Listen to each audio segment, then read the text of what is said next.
राज्यानी सुख झाले ओ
महान वैष्णव संत सम्राट ज्ञानेचे राजे योग्याची माऊली साधकाचे मायबाप वैष्णव संत सम्राट ज्ञानेश्वर महाराज या ज्ञानेश्वर महाराज आपण ज्या श्री क्षेत्र आळंदीमध्ये निवास करत आहोत.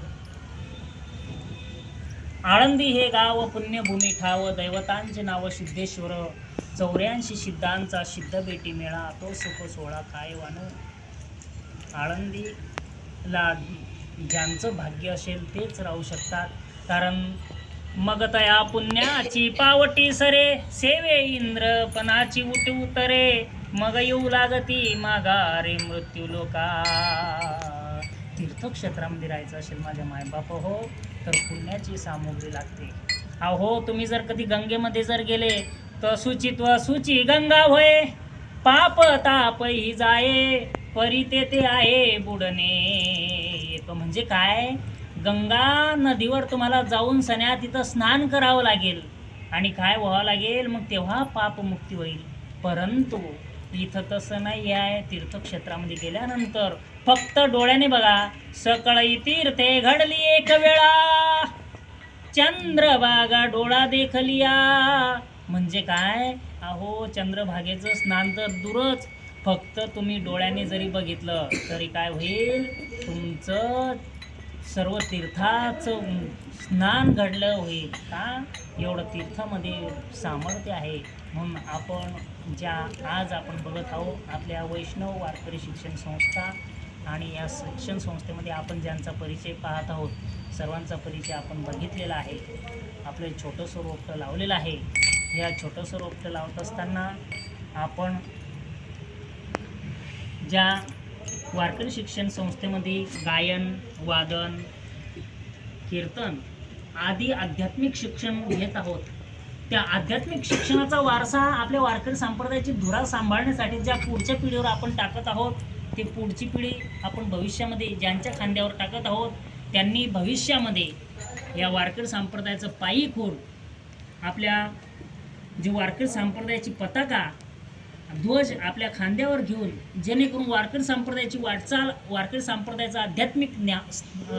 आध्यात्मिक ज्ञान हे प्रत्येक घराघरापर्यंत पोहोचावं, याच्यासाठी जे वारकरी संप्रदायामध्ये आल्यानंतर वाडवडिलांची पुण्य असेल त्या पुण्याच्या सामर्थ्यावर आपण इथं राहत आहोत.